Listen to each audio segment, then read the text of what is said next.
ಅನ್ವಯಿಸಿದೆ ಅಥವಾ ರೆಸೊನೇಟ್ ಆದರೆ ಮಾತ್ರ ತೊಗೊಳ್ಳಿ, ಇಲ್ಲಾಂದರೆ ಬಿಟ್ಬಿಡಿ. ಇದು ಒಂದು ಜನರಲ್ ರೀಡಿಂಗ್ ಮಾತ್ರ ಆಗಿರುತ್ತೆ. ಫಸ್ಟ್ ಕಾರ್ಡ್ ನನಗೆ ಏಸ್ ಆಫ್ ಕಪ್ಸ್ ಬಂದಿದೆ. ಲಾಟ್ ಆಫ್ ಮೈಂಡ್ ಥಿಂಕಿಂಗ್ ಅಂತ ಹೇಳುತ್ತೆ. ಇದರಲ್ಲಿ ತುಂಬ ನಿಮ್ಮ ಮೈಂಡ್ಗೆ ಸ್ಟ್ರೆಸ್ ಆಗ್ಬೋದು ಅಂತ ಹೇಳುತ್ತೆ, ಒತ್ತಡ ಬೀಳ್ಬೋದು, ತುಂಬ ಜಾಸ್ತಿ ಥಿಂಕ್ ಮಾಡುವಂಥ ಚಾನ್ಸಸ್ ಇದೆ. ಆ ಥಿಂಕಿಂಗಲ್ಲಿ ನಿಮಗೆ ಏಸ್ ಆಫ್ ಕಪ್ಸ್ ಅಂದರೆ ಏನು ಹೇಳುತ್ತೆ ಅಂದರೆ ರಿಲೇಷನ್ಶಿಪ್ ಹೇಳುತ್ತೆ, ಲವ್ ಯುವರ್ ಸೆಲ್ಫ್ ಅಂತ ಹೇಳುತ್ತೆ, ನಿಮ್ಮನ್ನು ನೀವು ಪ್ರೀತಿ ಮಾಡಿ ಅಂತ ಹೇಳುತ್ತೆ. ಮೆಸೇಜ್ ಆಫ್ ಲವ್ ಅಂತ ಹೇಳ್ತೀನಿ ಏಸ್ ಆಫ್ ಕಾರ್ಡ್ಸ್ಗೆ. ಯಾರಾದರೂ ಟೆಕ್ಸ್ಟ್ ಮಾಡ್ಬೋದು, ನಿಮಗೆ ಟೆಕ್ಸ್ಟಲ್ಲಿ ಪ್ರಪೋಸ್ ಮಾಡ್ಬೋದು, ಅಥವಾ ನೀವು ಯಾರ್ದಾದ್ರೂ ಪ್ರಪೋಸಲ್ನ ಅಂದರೆ ಬೇರೆ ಯಾರ್ದೋ ನಿಮ್ಮ ಫ್ರೆಂಡ್ ಪ್ರಪೋಸಲ್ನ ನಿಮ್ಮ ಫ್ರೆಂಡ್ ಮುಂದೆ ಹೇಳ್ಬೋದು. ಅವ್ರು ನಿಮ್ಮನ್ನು ಇಷ್ಟಪಡ್ತಾ ಇದ್ದಾರೆ ಅಂತ ನೀವು ಹೇಳ್ಬೋದು, ಅವ್ರಿಗೆ ಹೆಲ್ಪ್ ಮಾಡ್ಬೋದು ಅಂತ ಕೂಡ ಕಾರ್ಡ್ ಹೇಳುತ್ತೆ. Second card page of pentacles ಬಂದಿದೆ. ನಿಮ್ಮ ಜೊತೆ ಮಾತಾಡೋಕ್ಕೆ ಯಾರಾದರೂ ರಿಫ್ಯೂಸ್ ಮಾಡ್ಬೋದು, ಮಾತಾಡದೇ ಇರ್ಬೋದು ಅಂತ ಕಾರ್ಡ್ ಹೇಳುತ್ತೆ. ಬಟ್ ನೀವು ಯೋಚನೆ ಮಾಡ್ತಾ ನಿಮಗೆ ಒಳ್ಳೊಳ್ಳೆ ಐಡಿಯಾಗಳು, ಗ್ರ್ಯಾಂಡ್ ಐಡಿಯಾಸ್ ಬರೋಂಥ ಚಾನ್ಸಸ್ ಇದೆ. ಕೆಲವ್ರಿಗೆ ನಾವು ತುಂಬ ಹಣ ಕೂಡ ಖರ್ಚು ಮಾಡ್ತೀರಾ, ತುಂಬ ನಿಮಗೆ ಒಂದು ಊರಿಂದ ಒಂದು ಊರಿಗೆ ಬಂದಿರ್ಬೋದು, ಒಂದು ಪ್ಲೇಸಿಂದ ಒಂದು ಪ್ಲೇಸಿಗೆ. ಫುಡ್ಡಲ್ಲಿ ತುಂಬ ಸ್ಪೈಸಿ ಅಂತ ಅನಿಸ್ಬೋದು, ತುಂಬ ಖಾರವಾಗಿದೆ ಅಂತ ಅನಿಸ್ಬೋದು ಅಡುಗೆ ಐಟಮ್ಸ್ ಆಗಿ. ಸೊ ತಿನ್ನೋಕ್ಕಾಗದೇ ಇರ್ಬೋದು, ಅಥವಾ ಬಾಯಿಯಲ್ಲಿ ಕೆಲವ್ರಿಗೆ ಬಾಯಿ ಹುಣ್ಣು ಅಂತ ಹೇಳ್ತೀವಿ, ಆ ಥರ ಆಗ್ಬೋದು. ಸ್ವಲ್ಪ ತಿನ್ನೋಕ್ಕೆ ಊಟದ ಬಗ್ಗೆ, ಫುಡ್ ವಿಚಾರದ ಬಗ್ಗೆ ತಿನ್ನೋಕ್ಕೆ ಆಗದೇ ಇರ್ಬೋದು ಅಂತ ಹೇಳ್ಬೋದು. ಉಪ್ಪು ಖಾರ ಹುಳಿ ಜಾಸ್ತಿ ಆಗ್ಬೋದು.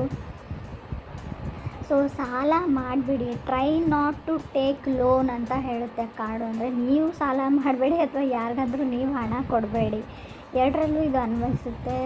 ಮೇ ಬಿ ನೀವು ತುಂಬ ದಿನಗಳಿಂದ ಸೇವ್ ಮಾಡಿ ಹಣ ಇಟ್ಟಿರ್ಬೋದು, ಅದನ್ನು ಸಡನ್ನಾಗಿ ಓವರ್ ಸ್ಪೆಂಡ್ ಮಾಡಿಬಿಡಿ, ಎಲ್ಲ ಹಣ ಖಾಲಿ ಮಾಡ್ಬೋದು ಅಂತ ಕೂಡ ಕಾರ್ಡ್ ಹೇಳುತ್ತೆ.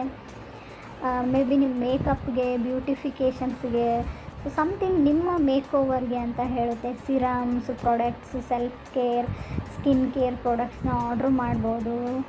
ತುಂಬ ಫಿಸಿಕಲ್ ಆ್ಯಕ್ಟಿವಿಟೀಸ್ ಸ್ಟ್ರೇನ್ ಅಂತ ಅನ್ನಿಸ್ಬೋದು. ನಾನು ಆಲ್ರೆಡಿ ಹೇಳಿದೆ ಲವ್ ಯುವರ್ ಸೆಲ್ಫ್ ಅಂತ. Ace of cups message of love ಅಂತ ಹೇಳ್ತೀವಿ. ಯಾರಾದರೂ ನಿಮಗೆ ರೊಮ್ಯಾಂಟಿಕ್ ಮೆಸೇಜ್ನ ಕಳಿಸೋಂಥ ಚಾನ್ಸಸ್ ಇದೆ, ಮೇ ಬಿ ನೀವು ಯಾರಿಗಾದ್ರು ಅಂತ ಕೂಡ ಕಾರ್ಡ್ ಹೇಳುತ್ತೆ. ಥರ್ಡ್ ಕಾರ್ಡ್ ನನಗೆ ನೈಟ್ ಆಫ್ ವಾಂಡ್ಸ್ ಬಂದಿದೆ. ನಿಮಗೆ ಯಾರೋ ಒಬ್ಬ ವ್ಯಕ್ತಿ ಬೇಕೇ ಬೇಕು, ಅವ್ರು ನನ್ನ ಜೊತೆ ಮಾತಾಡಲೇಬೇಕು ಅಂತ ಅನ್ನಿಸ್ಬೋದು ಈ ಮಂತಲ್ಲಿ. ಸ್ಪೆಷಲಿ ಕೆಲವ್ರಿಗೆ ನ್ಯೂ ಕನೆಕ್ಷನ್ ಅಂತ ಹೇಳ್ತೀವಿ, ಬಟ್ ಸ್ಲೋ ಸಿಗ್ನಲ್ಸ್ ಇದೆ, ಆ ಕಡೆಯಿಂದ ಏನೂ ಆ್ಯಕ್ಟಿವ್ ಆಗಿ ರೆಸ್ಪಾನ್ಸ್ ಬರ್ತಾ ಇಲ್ಲ. ನೀವು ಯಾವ ಥರ ಫೀಲ್ ಮಾಡ್ತೀರಾ ಅದೇ ಥರ ಆ ವ್ಯಕ್ತಿ ಫೀಲ್ ಮಾಡ್ತಾ ಇಲ್ಲ ಅಂತ ಅನ್ನಿಸ್ಬೋದು ರಿಲೇಷನ್ಶಿಪ್ಪಲ್ಲಿ ನಿಮಗೆ. May be relationship may be challenge ಅಂತ ಅನ್ನಿಸ್ಬೋದು. ಕಾನ್ಸಲ್ಟೇಷನ್ ಹೇಳುತ್ತೆ, ಡಾಕ್ಟ್ರನ್ನ ಕನ್ಸಲ್ಟ್ ಮಾಡ್ಬೋದು. ಮೇ ಬಿ ಪ್ರೆಗ್ನೆಂಟ್ ಆಗಿರ್ಬೋದು, ನೀವು ಗೈನೋನ ಕನ್ಸಲ್ಟ್ ಮಾಡ್ಬೋದು ಅಂತ ಕೂಡ ಹೇಳುತ್ತೆ. ಲಾಟ್ ಆಫ್ ಮನಿ ಅಂತ ಹೇಳುತ್ತೆ. ಅದರ ಅರ್ಥ ಏನು ನಿಮ್ಮ ಹತ್ರ ಹಣ ಬರ್ತಾ ಇದೆ ಅಂತ ಅಲ್ಲ, ಮೇ ಬಿ ನೀವು ಹಣ ಖರ್ಚು ಮಾಡ್ತಾ ಇರ್ಬೋದು. ಎರಡೂ ಥರ ತೊಗೊಳ್ಬೋದು ಇದನ್ನು. ಇನ್ನೂ ಕೆಲವ್ರಿಗೆ ನಾನು ಸಿಕ್ಸ್ ಆಫ್ ಪೆಂಟಿಕಲ್ಸ್ ಇದೆ ನನಗೆ ಫೋರ್ತ್ ಕಾರ್ಡು. ಕೆಲವ್ರಿಗೆ ಸಿಕ್ಸ್ ಆಫ್ ಪೆಂಟಿಕಲ್ಸ್ನ ಏನು ಹೇಳ್ತೀವಿ, ಹಣಕಾಸಿನ ಬಗ್ಗೆ ಹಣ ಕಮ್ಮಿ ಬೀಳ್ಬೋದು ಅಂತ ಹೇಳ್ಬೋದು. ತುಂಬ ಫ್ಲಕ್ಚುವೇಷನ್ ಇನ್ಕಮ್ ಅಂತ ಹೇಳುತ್ತೆ. ಎಷ್ಟು ದುಡ್ಡು ಬರುತ್ತೆ ಅಷ್ಟು ಚಾಲೆಂಜಸ್ ಜಾಸ್ತಿ ಆಗುತ್ತೆ ಲೈಫಲ್ಲಿ ಅಂತ ಕೂಡ ಕೆಲವ್ರಿಗೆ ನಾನು ಹೇಳ್ತೀನಿ. ಕೆಲವ್ರಿಗೆ ಅನಿಸ್ಬೋದು ದುಡ್ಡೇ ಇಲ್ಲ ಯಾವ ಚಾಲೆಂಜಸ್ಸು ಅಂತ, ಬಟ್ ಯಾರಿಗೆ ಅನ್ವಯಿಸುತ್ತೆ ಅವ್ರು ತೊಗೊಳ್ಳಿ, ಪಿಕ್ ಮಾಡ್ಕೊಳ್ಳಿ ಅಂತ ಹೇಳುತ್ತೆ. ಲಾಸ್ಟ್ ಕಾರ್ಡ್ ನನಗೆ ಲವರ್ಸ್ ಕಾರ್ಡ್ ಬಂದಿದೆ. ಸೋಲ್ ಕನೆಕ್ಷನ್ ಅನ್ನೋ ಕನೆಕ್ಷನ್ ನಿಮ್ಗೆ ಸಿಗ್ಬೋದು.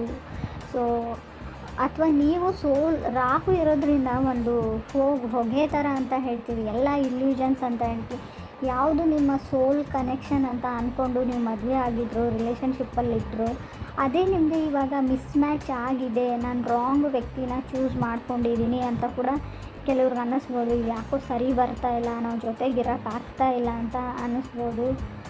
ನಿಮಗೆ ಕೆಲವೊಂದು ಕ್ವಶನ್ಗಳು ತುಂಬ ವರ್ಷದಿಂದ ಕೆಲವು ಪ್ರಶ್ನೆಗಳು ನಿಮ್ಗೆ ಏನಾದರೂ ಕಾಡ್ತಾ ಇದ್ದರೆ ಅದಕ್ಕೆ ನೀವು ಉತ್ತರನ ಈ ತಿಂಗಳಲ್ಲಿ ಹುಡುಕೋತೀರಾ ಅಂತ ಕೂಡ ಕಾರ್ಡ್ ಹೇಳ್ತಾ ಇದೆ. ಆಲ್ ದ ಬೆಸ್ಟ್ ಹೇಳ್ತೀನಿ, ನಿಮ್ಗೆಲ್ರಿಗೂ ಒಳ್ಳೆಯದಾಗಲಿ.